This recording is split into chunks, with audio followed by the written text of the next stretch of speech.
uk/news. We are listening to American reactions, whether it's the politicians, leaders, experts or voters telling us how they feel with the situation that we're now in. But we're also getting reactions from around the world.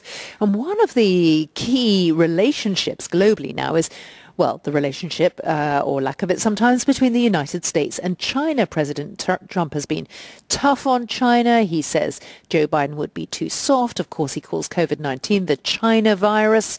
I'm wondering what Chinese people and Chinese social media users are saying about the state of affairs in the United States right now. Let's go to Kerry Allen, who follows China for BBC Monitoring.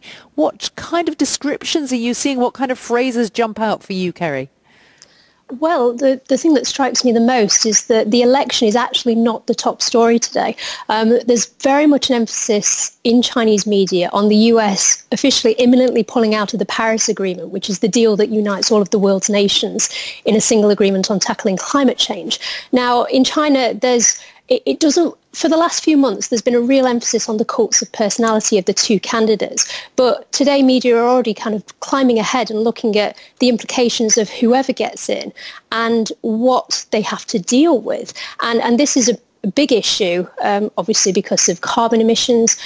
So this is the top story in China, a real emphasis that whatever happens with the US, whoever is elected, it's at a very dangerous point, the US, and this could have huge implications for Chinese people, for US people, for the whole world, really.